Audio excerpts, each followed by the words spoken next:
The polls are now closed across New York State, and that especially turns our attention to Western New York. We are covering a lot of races this evening, all of those that you are going to be concerned with. Good evening, everyone. I am Dave Graber. We are coming to you live from the newsroom on our online broadcasting system. This coverage will be preceding tonight's coverage, of course, on News 4 at 10 over on the CW23, and then News 4 at 11 on Channel 4. We have a lot to get through. Let's first start where we left off with the early voting results. What we are waiting for right now is for those early voting results to come in. Just a couple of statistics for you when it comes to how many ballots have been cast or how many ballots were cast during that first week of early voting. You're looking at around 4,000 to 5,000 votes a day were cast for a total of just under 40,000 votes.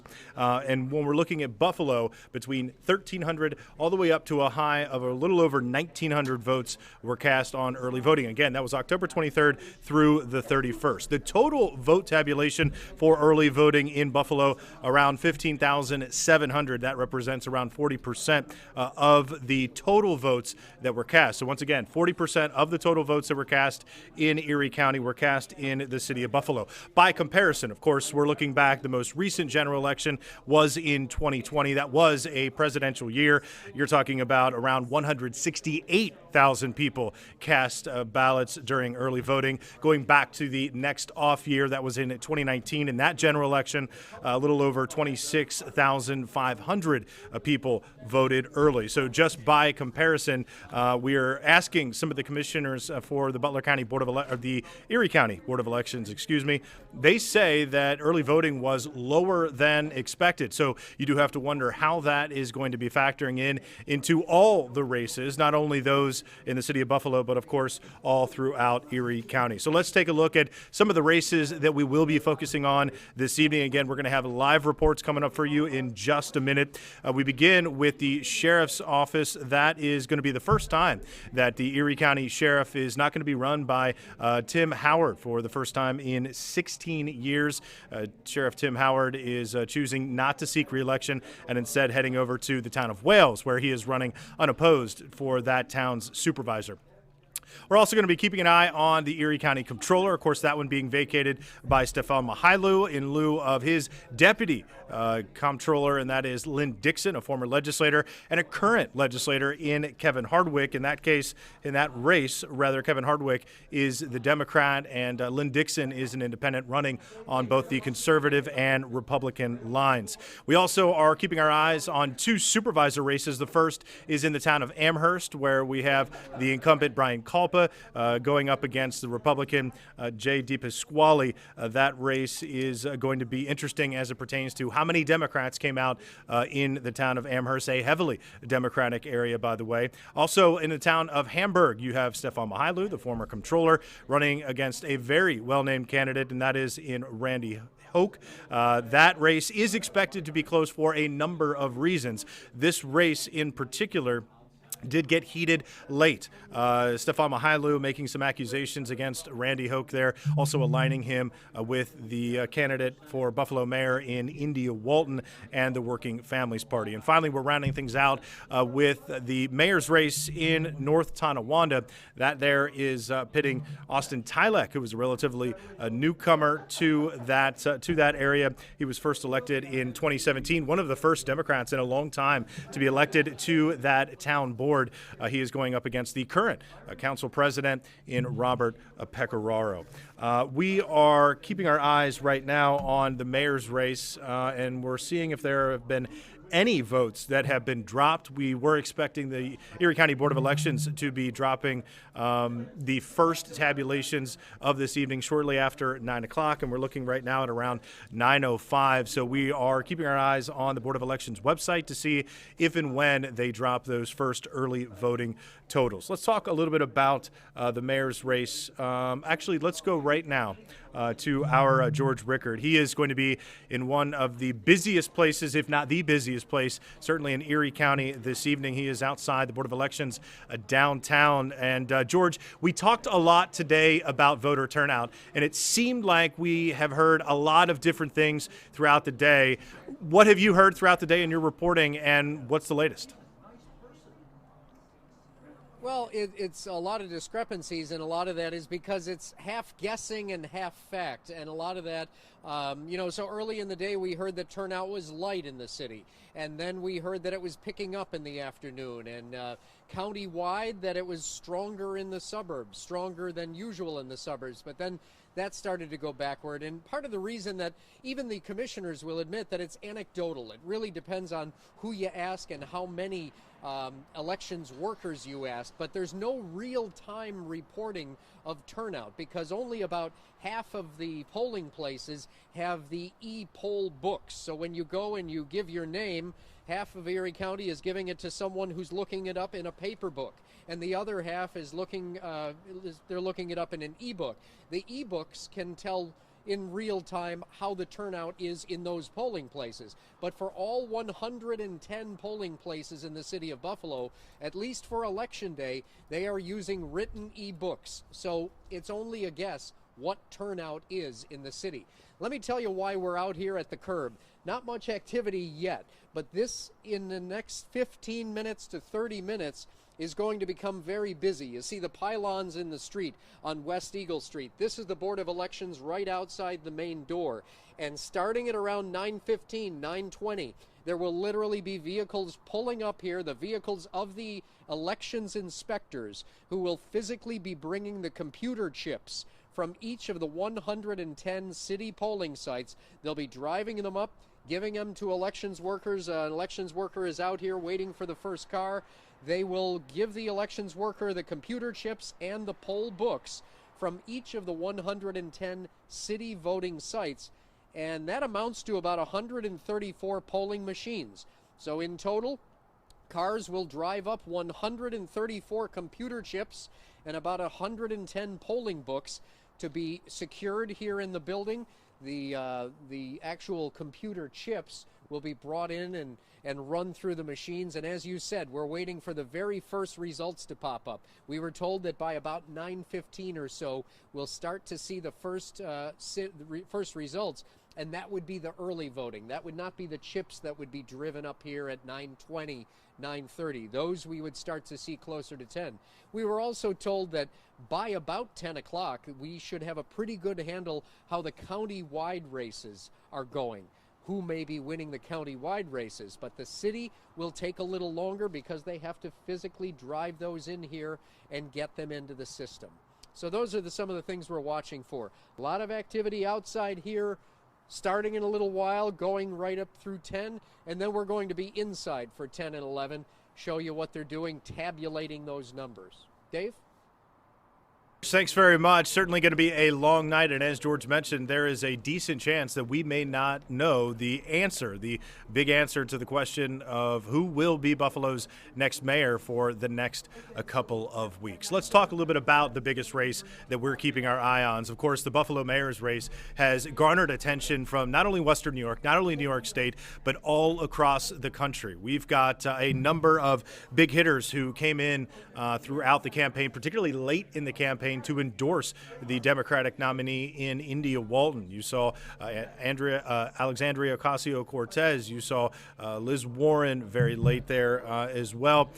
You saw Senator Schumer, who was also a late endorsement in that particular race, which is somewhat surprising because it was in June during that primary that Mayor Byron Brown lost, that Chuck Schumer was throwing his support behind the incumbent. That has changed just a few months later. When we're talking about that mayor's race, too, you just saw some video from the St. Joe's debate that happened last week. That was a very interesting showing by all three of those candidates We're going to talk to a couple of longtime analysts in Len Lenahan and Bob Davis a little bit later in our broadcast. We're going to talk about whether that surprising showing, really, by Mayor Byron Brown, by India Walton, and even Ben Carlisle had an impact this late in that race. So it should be interesting to find out if people took something away from that, if the strong showing by Ben Carlisle, who's the other write-in candidate, did more damage to either Byron Brown or India Walton. So we'll ask those questions and a whole lot more.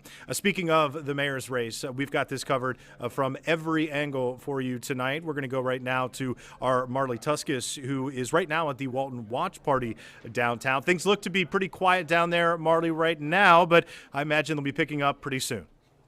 Absolutely, Dave, and I'll get to that in a minute, but you were very correct in saying that all eyes are really on this race, not just here in the city of Buffalo, but on a national level as well. It's really been that way since Walton upset Brown in June's primary by more than 1,000 votes at that point.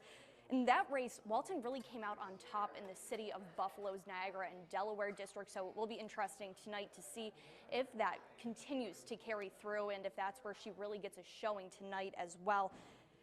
It's important to note Walton will make history if she wins. Not only will she be Buffalo's first female mayor, she will also be the first socialist mayor of a major city since 1960. I think the fact that Walton calls herself a democratic socialist, it has earned her both praise and criticism throughout her campaign, but it also could be the reason why this race has gained so much national attention. You noted the big heavy hitters that have come out to endorse her through AOC. We saw Bernie Sanders tweet support throughout this campaign for her. Obviously, the established Democrats in the party with both Chuck Schumer and Kirsten Gillibrand. UB political science professor Sean Donahue told me yesterday that this race for Buffalo mayor really could mirror what is happening throughout the Democratic Party on a national level. He says that this race, you have the established incumbent with Brown versus this political newcomer challenger with Walton. And depending on what happens here, if Walton does end up winning, we could see that momentum where these newcomers come out and it carries through throughout the U.S. So that could be interesting.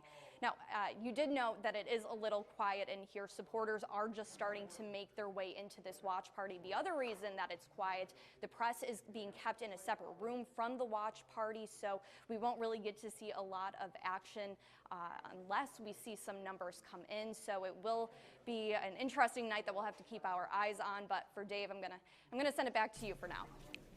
All right, Marley, thanks very much. Before we head over to Chris, who is at the Byron Brown campaign headquarters this evening for his reporting, I do want to kind of set the table, if we could. Again, we're taking a look at the video that you saw right there. Marley mentioned that this is a very unique campaign. Not only do we have a political newcomer, a woman and a black woman at that, running for the city of Buffalo, but in addition to being a Democratic Socialist, self-described Democratic Socialist, of course, we have Byron Brown, who is not only entering this race for an unprecedented fifth term, but he's doing so in a right-in fashion. We're going to talk to our political analysts, Len Lenahan and Bob Davis, about this sense of competition that this race has garnered, really, over the past several months, certainly since the primary.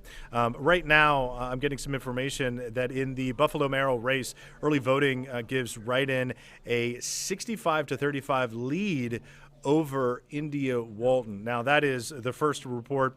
I'm told this by our Chris Horvitz, who we will go to in just a couple of seconds. But he is saying that the early voting gives the write-in Byron Brown a 65-35 lead over India Walton. Now, that is in percentages there, so we're going to be taking a look at those numbers as we are refreshing the Erie County Board of Elections. We are not seeing any kind of updates here, but our Chris Horvitz once again reporting that the write-in, at least the write-in, I should clarify, we don't officially know if it is going to be Byron Brown or if it is going to be Ben Carlisle, but at least the write-in box, if you will, goes 65-35 in that favor.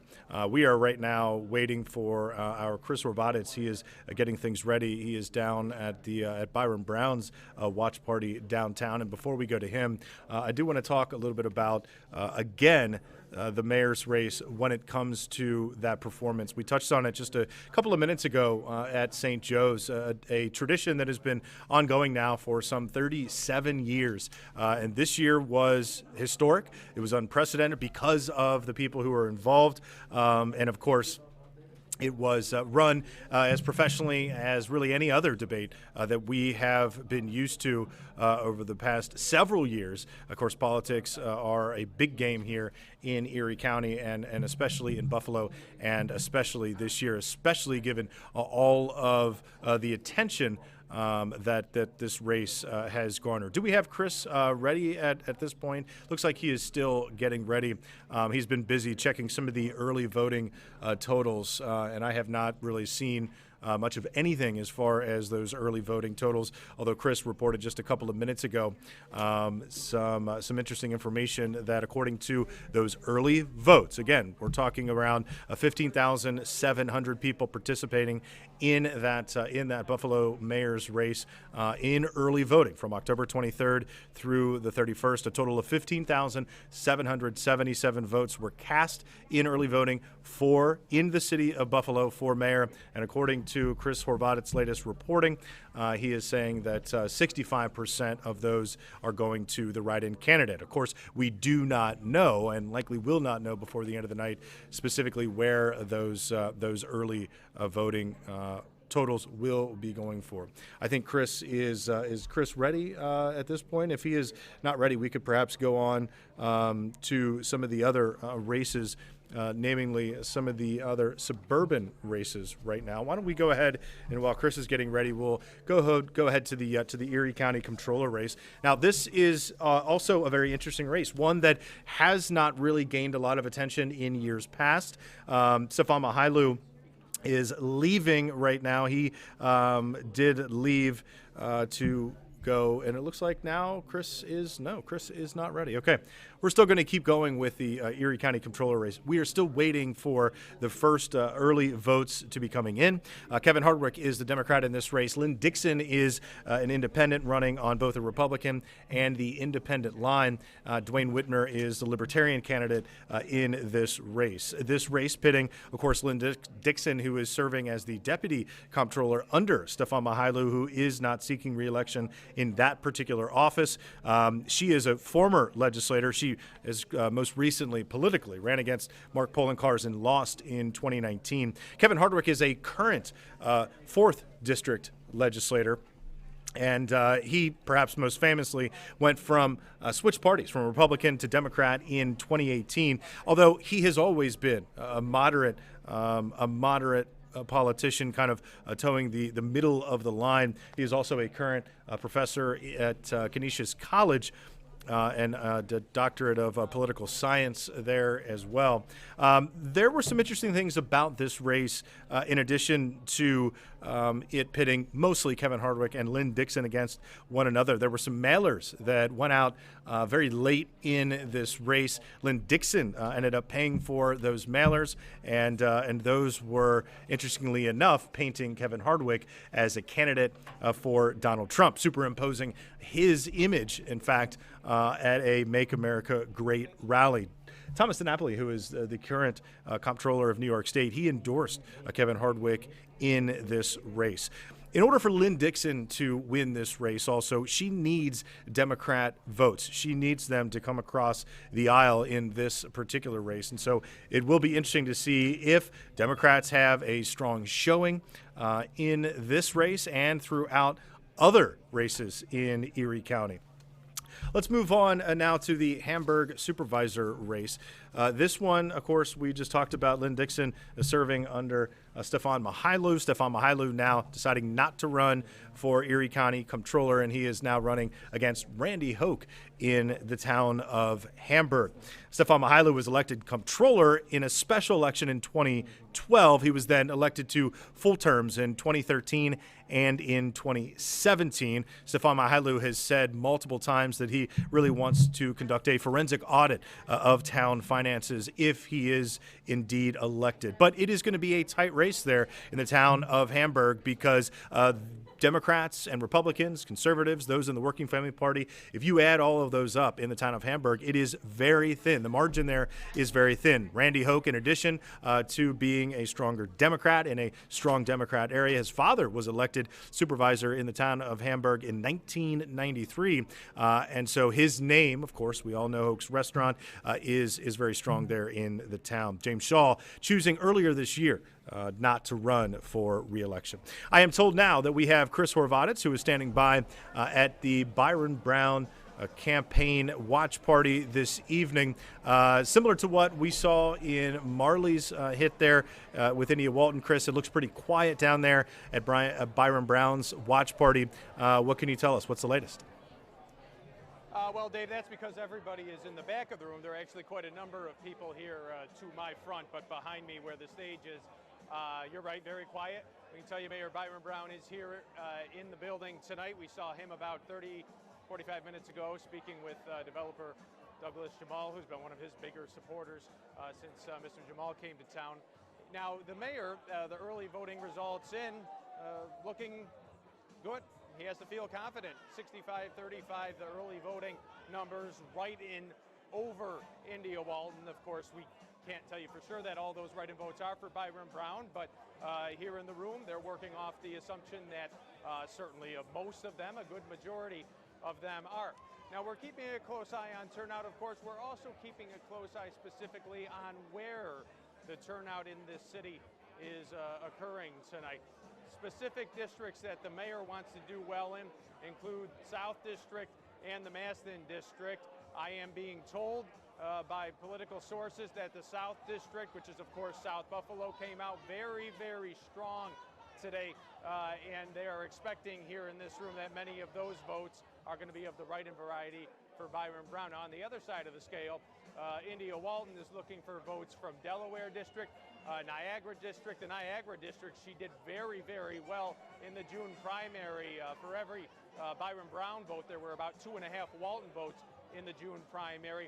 I am being told again by political insiders that the Delaware District has come out strong today.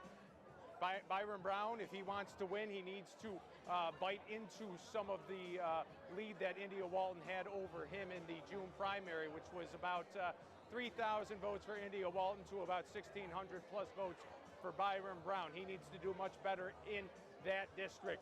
The big effort for the Byron Brown team was focused on the Masson district today, getting people out to the polls in that area. Same could be said for South Buffalo, by the way. They are very confident that the South Buffalo turnout will turn out to be very good. One of the campaign workers told me early today, overall turnout, they were looking for 50,000 votes in this race. That if there were 50,000 votes, they would be feeling good about that. If there were 60,000 votes, they would be feeling very, very good about that. They're expecting the higher the turnout, the better it is for the incumbent Mayor Byron Brown, running for a fifth term, an unprecedented fifth term. Let me tell you, 50,000 votes would be roughly 32% voter turnout in the city. These are things we're always watching every election, but particularly in this election, turnout is something that we're keeping an eye on for those reasons I just mentioned, Dave. Chris, thanks very much. Appreciate it. We'll be checking with you a little bit later, as Chris just reported there, with early voting results. Again, this is none of the precincts are in, at least on according to the Erie County Board of Elections. But right now, Chris says that margin, and the BOE is suggesting the same, about 34.5 for the Democrat India Walton to the write-in campaigns. Again, we do not know specifically who the write-in campaigns, who these were for, but you're looking at around 65% of that. All right, Chris, once again, thanks very much for your reports. Earlier today, of course, the Erie County Board of Elections commissioners are Jeremy Zellner, the Democrat, and Ralph Moore, the Republican. Earlier today, the Republican Ralph Moore came to our station here in North Buffalo and sat down with our Luke Moretti to talk a little bit about the unprecedented nature of this campaign, not only for Buffalo's mayor, but also for other races all throughout the county, and what the expectation would be, particularly for voter turnout in an off year, when historically we have seen very low voter turnout in a non-presidential year. Once again, Ralph Moore with our Luke Moretti. Let's take a look. We had 49,000 and some odd people voting early. 37% of them were from the city of Buffalo, and we were able also to determine that about 25% of those in the city of Buffalo, the votes that were cast, were people that don't normally vote in a local election year. What does that tell you? Well, it tells me that there's a lot of interest in this mayor's race. There's people that would normally sit it out and wait for a presidential year or a gubernatorial year to vote, but they decided to come out this year and exercise their right to vote. Geez, I wonder why. But we're gonna talk about that in a second. But I wanted to ask you about absentee ballots, okay? Right. Which is kind of a different animal. How do you handle those? Well, absentee ballot requests and mail-in ballot requests were coming in either in person, through the mail, and through the portal. Erie County was one of only 2 counties in New York State. We were the first one in the state to have actually the ability to apply for an absentee ballot through our website. We had about 13,000 returns so far, and absentee ballots can still be returned to the Board of Elections provided that they're postmarked today, and we have up to 13 days to receive those ballots. But that means that you don't open them up, right? You got to wait now for Right. what, a couple of weeks? What we'll do is we'll wait until all the absentee ballots have been returned to the Board of Elections, and then we will open them up and count them as part of the recanvass process. Every time we have an election, the results that are being reported tonight are unofficial, and there are still ballots which still have to be counted. There's people that have gone to the polls whose names do not appear in the poll book because either they moved or they changed their name, they got married or divorced. So they will be casting provisional ballots, so we'll be opening up those. They may have torn their ballot and it wouldn't read through the scanner. We'll still count those, and the absentee ballots. So there are a number of different ballots yet to be counted. There are times when these absentees can be critical to a race, right? Yes, we've had a number of races where somebody's leading on election night, and then once the absentee ballots come back and are all totally counted, the results switch. It happened in an assembly race last year alone. Okay. Let's move on to the big one, the mayor's race in the city of Buffalo. Let's talk about the process of dealing with write-in candidates here. This is unusual, right? This is not something that you see all the time based on, the results of the primary and then Byron Brown moving forward, and I know that there's another writing candidate. I think Ben Carlisle's the other writing candidate. Right. Is there anybody else out there, Ralph? Yeah, while we're at it? we received a few phone calls from individuals that wanted us to note that they're write-in candidates as well. Miles Carter has a sign at the end of the Church Street exit. He's running for mayor as well as other individuals. Then we usually have the instances where people will write in their own name, and Donald Duck and Mickey Mouse as well. Donald Duck has not won, though, so far. They have not as far won, as I no. can recall. So this process, Board of Elections has to go through of looking at the results of this. Walk us through this. How is this going to be done? Because you've got India Walton on the ballot, right? And the others, there's just places for them to write in. Correct. So how is that process handled? Take us from A to Z. Okay. For write-in ballots, Erie County and New York State generally as a whole is an intent state. We try to determine the voter's intent and who that voter intended to vote for, and if we can determine that, we count the vote. So there are 2 requirements for a write-in ballot. The first is that we're able to ascertain who that candidate is that the person wrote in the name for is legible enough that we can assign it to a candidate. And secondly, it has to be in the proper column. There's a number of races and public offices that are listed on the ballot.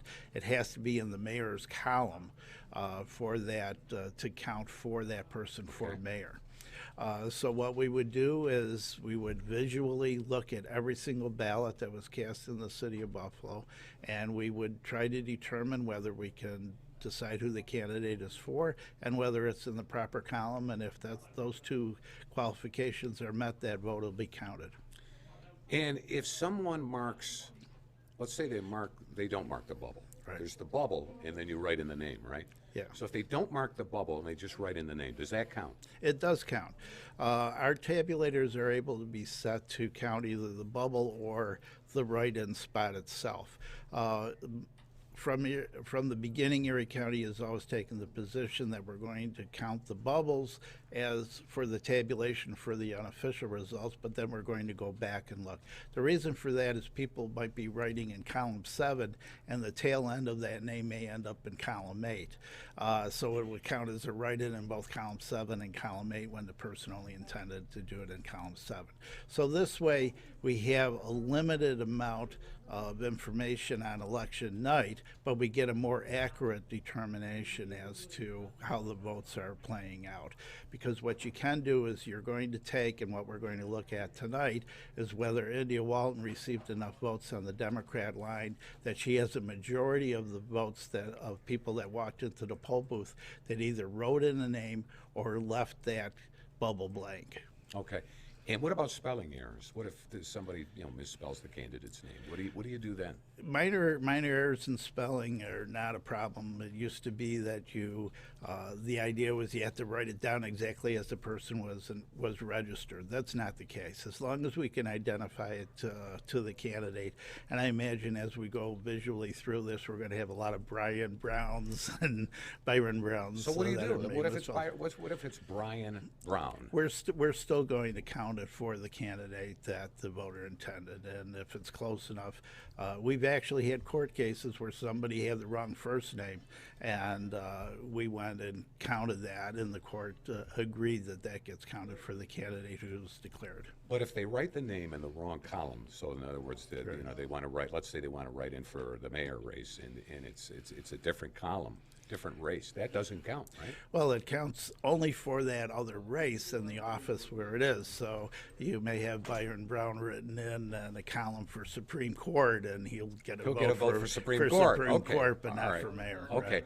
So that's why it's important to be in the proper column and being able to identify the candidate. And if people, I know we had some controversy early on with the early voting in one of the precincts, but if people walk in there and they're not too sure, I mean, there's always election officials there they can ask, right? To say, right, I'm not quite sure what I have to do here, but this is what I want to do. That's okay, right? Yes, it is. We have a bipartisan team of election inspectors. There's 2 Democrats, 2 Republicans. In some instances, we also have a coordinator. The person, if they have a question with regard to the ballot, would go to one of the inspectors, and in a bipartisan manner, we would go and assist that voter to cast their ballot. The other thing is, so these for the Buffalo mayoral race, you have to physically look at these now, right? Correct. You have to go through each one of these? Yes, and whether the vote margin is 50,000 or 5,000 or 5, we're going to look at each and every ballot. We go through the same procedure after the election regardless. It's just how much scrutiny that our process gets depending on how wide the margin is. Are you expecting scrutiny? Because in addition to your folks at the Board of Elections looking at these things, you're going to have representatives from the various parties, right? Yeah. They're going to be looking over your shoulder. Right. We had a meeting with both candidates' campaigns, and we sat down and went through the process and explained the process which we're going to utilize. It's going to be a totally transparent process. We want everybody to have confidence in the final results, and we will not be doing anything in secret. Once we take the ballots, remove the ballots out of the voting machines, the candidates are going to have an opportunity to be there. As we start looking at the ballots, the candidates are going to be able to be there. And we're going to have this process totally transparent throughout until the final canvass and count is given. There's a lot on the line here for all parties involved. Do you expect challenges, and could this end up in court depending on what happens? This very well could end up in court. In addition to just the physical counts that we have, one of the situations that I can see evolving is a situation where somebody will write in the name of India Walton even though her name appears on the ballot. I'm glad you brought that up. Yeah, there's an old statute, an old law that goes back to the lever machines that says that if a person's name is on the ballot, you cannot write the person's name in and it won't count. That was important when you had lever machines, when you didn't know who was writing in a name, so somebody could write in a name and vote for a person twice. On a ballot, you can obviously determine whether the person wrote in the name twice or just cast one vote and intended to vote for that person. Will we have a winner, do you think, later this evening? I mean, is it You'll have possible that we'll know who won the race? It's possible that you do, but it's very likely that you will not. We'll have a much clearer indication as this evening carries on to determine whether it's probable that a write-in candidate exceeds the number of votes that India Walton has on the ballot, or whether India Walton is able to fend off all the challengers that she may have. Ralph, thank you very much for coming in. We appreciate it. Okay. We know you have a busy evening ahead of you. Thanks again. That's Ralph Moore. He's the Erie County Board of Elections Commissioner, and we really appreciate his time tonight. Dave, back to you. Well, we certainly appreciate Ralph Moore stopping by on a day when things are no doubt going to be exceptionally busy. Before we go to our Kayla Green, who is live at the John Garcia Watch Party on Grand Island, I do want to run through some of the races that we have. Right now, I'm going to provide you with the results that are in thus far, and all of the results thus far, at least according to the Erie County Board of Elections, these are all early voting results. So these are starting to come in, and we expect within the next half hour or so to start getting the first races, for the first results from the races as they happened on voting today. So we're going to keep you updated. Let's start right now with the mayor's race. As we are looking right now, India Walton has around 35% of the early voting totals. Around 15,777 people voted early in the Buffalo mayor's race. And while we do know that 35% of those went to India Walton, we do know that 65% went to the write-in candidate. We will not know officially who those votes actually went to, whether Mayor Byron Brown or Ben Carlisle or perhaps another candidate, a Daffy Duck or a Mickey Mouse. We will not know that tonight, but we will get some indication as to if this race is lopsided, what exactly that means. And our live analysis coming up in just a couple of minutes is going to break all of that down for you. So the mayor's race right now, relatively wide margin, but this is only early voting numbers. Let's move on to the Erie County Comptroller race. And that is again between Democrat Kevin Hardwick, Republican or Independent Lynn Dixon running on that Republican and conservative line, and the Libertarian Dwayne Whitmer. Right now, Kevin Hardwick leading 57% to Lynn Dixon's 43%. Again, these are all early voting numbers, so that is going to be one to watch.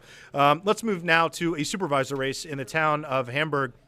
That is pitting the former Erie County Comptroller Stefan Mihailu against Randy Hoke right now. Randy Hoke enjoying a small lead over Stefan Mihailu. Again, this is early voting, 64% to 36%. That is expected to be a close race, especially considering the balance of voters in the town of Hamburg. Let's move on now to the other mayor's race that we were keeping our eye on tonight.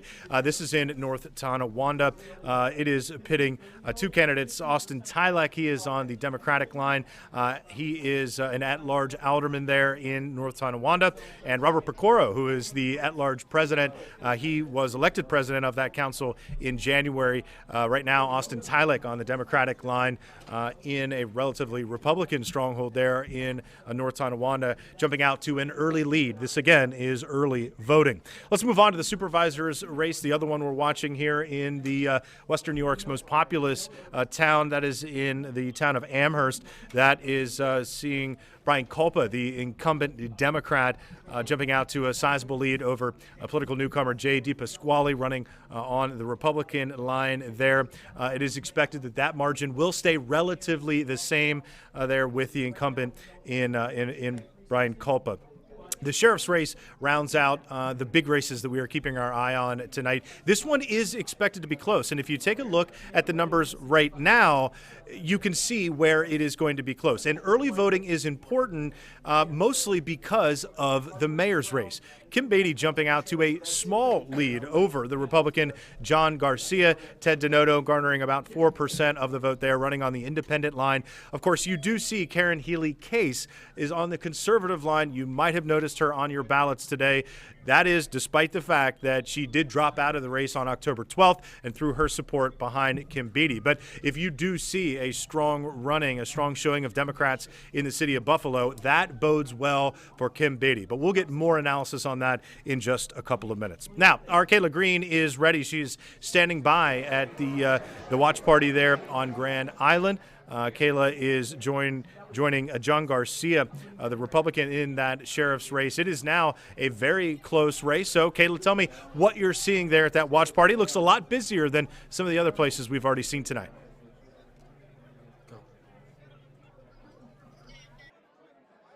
Dave, Garcia himself isn't here yet. They tell me they're expecting him a little bit later in the night. But I have spoken to people with his campaign. They say they're feeling good, they're optimistic about tonight, and they've gotten a lot of good feedback from voters.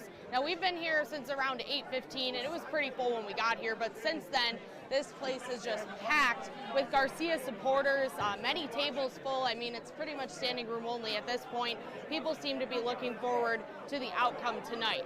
Now, to break down the candidates a little bit, Garcia is a retired Buffalo police officer who served as the crisis management team commander. Beatty is the current public safety director at Canisius College and a former Buffalo Police deputy commissioner. And Denoto is an Amherst police detective lieutenant. At a recent candidates forum, Beatty said she trained Garcia in the Buffalo Police Department. Now, Garcia is focused on improving conditions and safety in holding centers, training officers to handle mental health situations, stopping the surge in violence, and expanding the professional standards division. Beatty has been campaigning on running an accountable leadership, improving relations between the community and the sheriff's office, incorporating mental health professionals into the policing process, and making sure staffing levels are met to reduce burdens on officers. And lastly, Denoto is promising to be more aggressive in getting guns out of criminals' hands, but not law-abiding citizens, putting more deputies on the streets, and creating a joint enforcement team with deputies and supervisors to fight crime. If Beatty wins, this will be the first time since Tom Higgins left office in 1997 that Erie County would have a Democratic sheriff. Beatty would be the first female sheriff if elected, and Garcia says he would be the first Hispanic to hold the office. Now, I also spoke to someone from Beatty's campaign just a little while ago. They also tell me that they're feeling good and standing by for these results. And as you said, a big race no matter the outcome. Regardless, Erie County will have a new sheriff for the first time in 16 years. For now, live in Grand Island, Kayla Green, News 4. All right, Kayla, thanks very much for your reporting. Again, a very busy watch party there at Sandy Beach on Grand Island there for John Garcia, the Republican candidate in the Erie County Sheriff's race. That is going to be a tight one.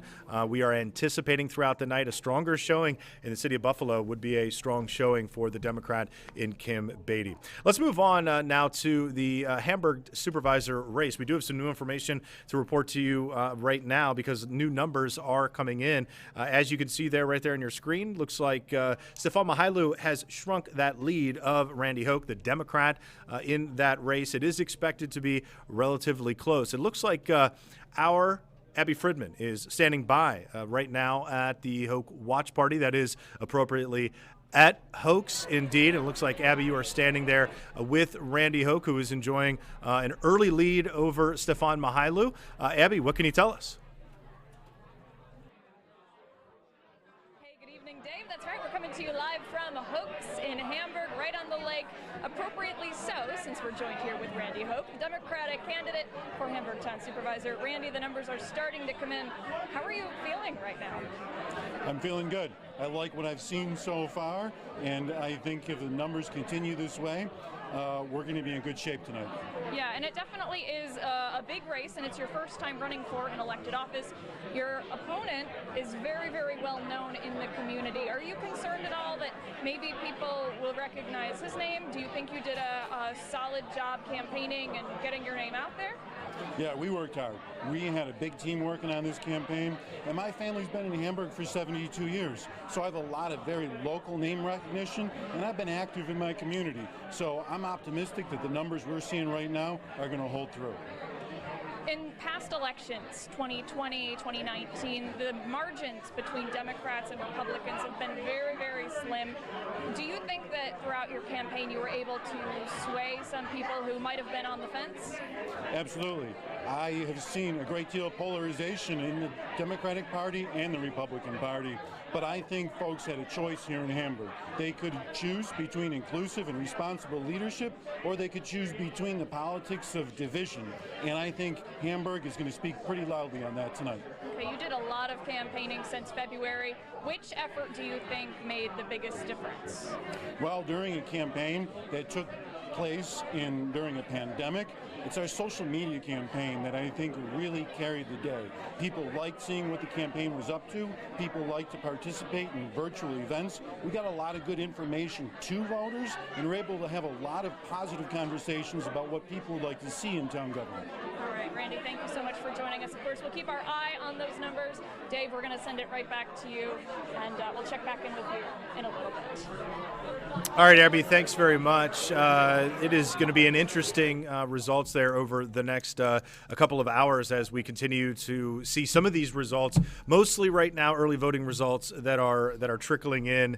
But we are starting to see the first precincts, of course, come in from some of the suburbs, and that includes the race that Abby was just talking to us a little bit about. I'd like right now to welcome a couple of fine gentlemen, guys that I could talk to on nights like these for hours and hours and hours and never get bored. I am joined by the former Republican committee chairman, and that is Bob Davis on my immediate left, and of course the Democratic committee chair, former Len Lenahan. Gentlemen, welcome. Thank you so much for being here. As always, we are just starting to get ready, so this is starting to get fun. Right. Let me do something. I know I prepped you before, but let me kind of compound on or jump a little bit on what Abby was saying there with Randy Hoke. This race got kind of dirty, especially late. And I think maybe a lot of people, those who know politics in Erie County, in the city of Buffalo, and now out into the suburbs, it was a little bit expected because we knew that this was going to be a tight race. Bob, what's your impression of that? That's what happens, especially in local races, town races. The closer you get to election day, the nastier it can tend to be. And, you saw it in the county controller's race. I saw it. I live in Amherst. I saw it in the Amherst Town Board races where it got pretty negative at the end. That happens. That's what happens. It's the nature of the business. It's politics, right? Let me ask you in particular, Len, when it comes to that race, Stefan Mihaly was trying very, very hard, what with the Working Families Party, to align Randy Hoke with India Walton. Do you think like that was was that an effective strategy, you think, that late in the race particularly? I don't think so. Hamburg is a traditional old suburban town. They tend to be very gentle with each other out there. You don't have a lot of really hardcore hitting races. I think Mihaly tried to Trumpify Hamburg, really playing off a lot of Trump's tactics. I don't think it's going to work. I think the town is a close between Democrats and Republicans. There's never any real blowouts, but I think Hoke is looking pretty good at this point. The family tradition, and also he ran a good, clean, solid campaign.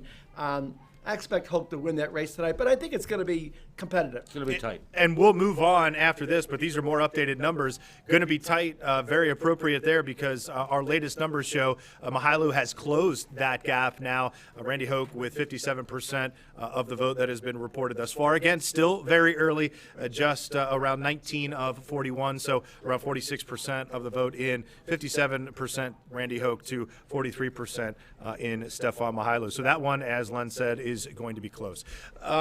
Before we get into the biggest race of the night, I do want to spend a little bit of time on Erie County Sheriff. Len, you were talking about that being an expected close race. Tell me why a very strong turnout in the city of Buffalo bodes well for something that is a countywide race. There's no doubt that traditionally this year is the low turnout point in the four-year cycle. President is the highest turnout year. This year is the lowest turnout year. Traditionally, the mayor's race is decided in the primary. There's no contest in the fall. But with the very, complicated and unusual circumstances this year, we have a major race going on for Mayor Buffalo. Two Democrats duking it out, which is going to heighten the turnout. It's going to hyping the turnout in the city, which is going to help. No matter who they vote for, Brown or Walton, they're probably going to vote for the two Democrats on the countywide races, Hardwick and Beatty. So that is a really important factor. By the way, Democrats have not won the sheriff's race in 24 years. So this could be the night we break it, but I still think it's going to be very tight. And it could be the night that we break it. You're right, if there's a stronger showing in the city of Buffalo. But Bob, let me ask you, because now we're seeing John Garcia jumping out to a 7-point lead over Kim Beatty. Now, Kim Beatty with 42% of the vote, John Garcia now with 49% of the vote. Do you think that, we're in Western New York where tradition is heavy. I don't care if it's the people on your TV, the people writing news articles, the people out in the community, and certainly our politicians. So do we think that Republican line on the sheriff, because it's been that way for 24 years, right, it's a safe space? Because it's close right now. Well, I don't think a countywide race is ever a safe space for a Republican. I mean, the county's got 335,000 more Democrats enrolled than Republicans, so it's not a safe space. It's always a fight uphill for any Republican running countywide, whether it's county executive, county controller, county sheriff, county district attorney. And to Len's point, the turnout in the city is going to be higher this year than it normally is in an off-year election.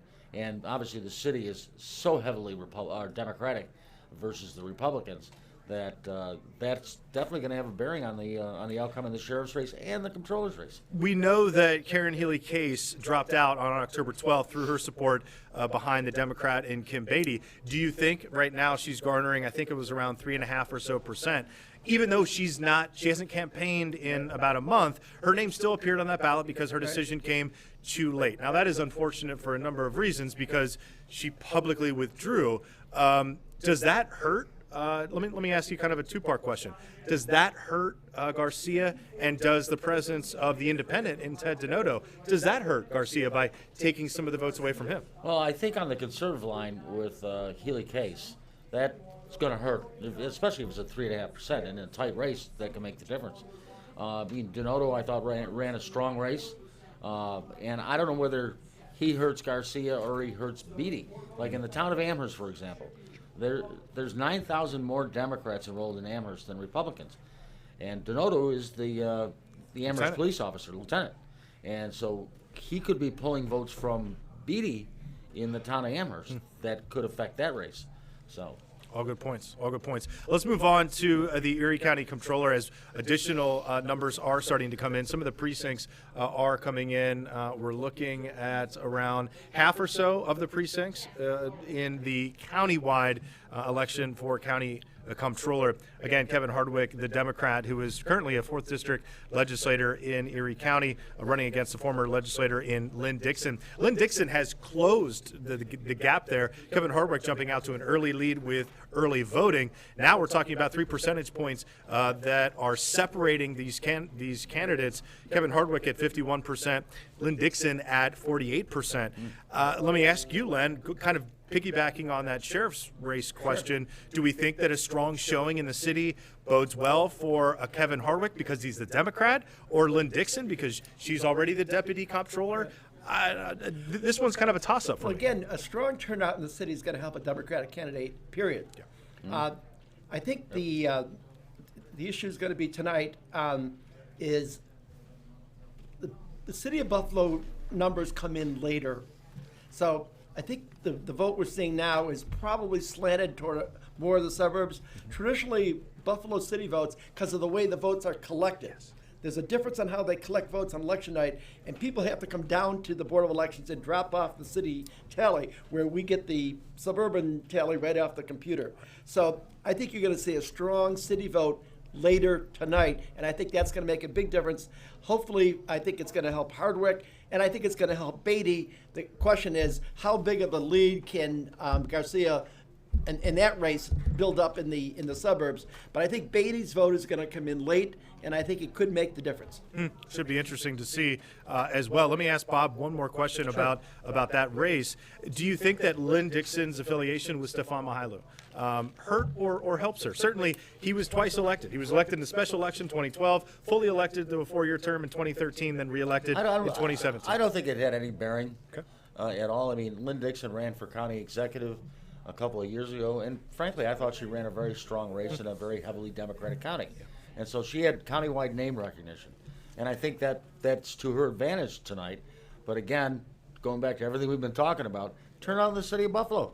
And, I think some of the numbers, and Len is absolutely right, some of the numbers that we're looking at right now do not reflect the vote count coming out of the city of Buffalo yet. And that's not going to be a Republican vote. It should be very interesting to see those swings late in the game. Speaking of the city of Buffalo, of course, the biggest race on the docket tonight for us is that for Buffalo Mayor. Indy Walton now, according to some of those precincts that are starting to trickle in. You guys talk a little bit about the process there of vote dropping off there. Indy Walton has shrunk that gap there a little bit, 40% now to 60% for the write-in campaign. We can't say it enough. We don't know specifically if that write-in vote is for Byron Brown, Ben Carlisle, or someone else. Well, we do know that write-in candidate now has 60% of the vote. Let me ask you, because I think you explained this pretty well last time. When it comes to write-in candidates, what do you think it will take for all of us sitting here, sitting over in the studio at 11 o'clock to really have some kind of a definitive answer? How would we be able to tell between write-in and Indy Walton? Well, I think tonight's turnout in the city is going to be between 60 and 70,000 votes. So if Indy Walton, by the end of tonight, on the actual ballot, is up around 35,000 votes, she's in this race. There's no question about it.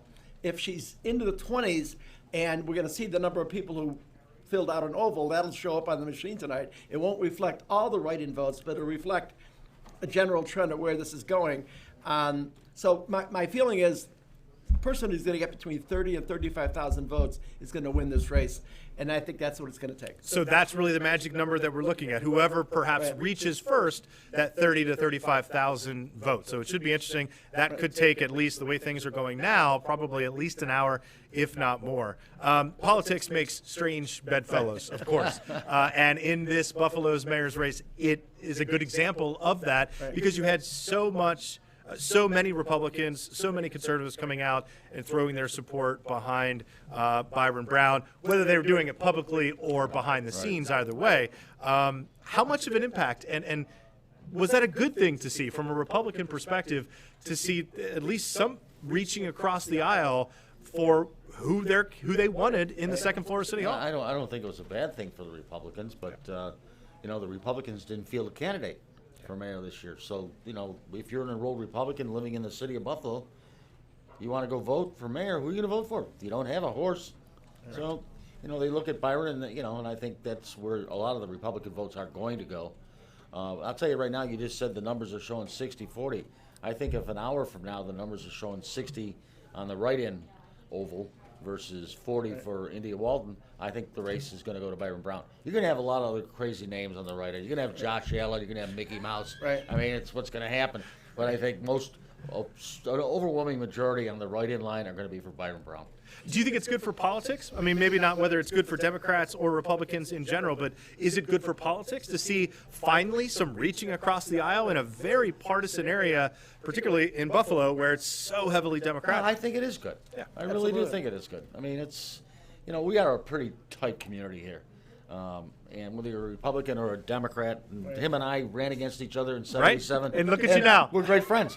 Yeah, we're great friends. We get together with the wives. Right. I mean, at the end of the day, you got to go to war. The war is today. Yeah. But after that, you got to get together. You got to do what's right for this community, whether you're a Republican or Democrat. I remember when the Buffalo Bills had a ticket drive to keep the Bills in Buffalo. Right. And they were selling the suite level seats. The former Democratic chairman, Steve Pigeon, and I did a news conference with the Bills and said, let's sell season tickets. Right. And so we got together because it was what was right for this community. And that, like Len and I, okay, we had a battle way back when. Sure. And unfortunately, he beat me. We're both in our teams. But the best man won. Wait a minute. Never let you forget it. But that's what Kathy might say. I'm not sure that's what Kelly will say. But we've been very good friends ever since. Yes, excellent. I love to see that. Another note about the whole issue of the city. Of course. One thing you can say about Indy Walton, if it wasn't for her, there wouldn't be this level of participation and, frankly, excitement tonight. There's no doubt that elections are good for democracy, and participating in those elections are even better. You need to have, like today, I mean, people are very excited about this race. No matter who they're voting for, they're talking about it. It's just good. It's good for the city to have that level of participation. People are showing us tonight who they are, and that's a good thing. Always good for democracy. Absolutely good. We're going to leave that there because you guys now got to get ready for News 4 at 10 over on the CW. We're continuing to see results that are coming in, so be sure to check our website, wyvb.com. Keep it right where you are watching this, and you will see those results as they happen live. But after we get done here, be sure to switch over to the CW 23 for News 4.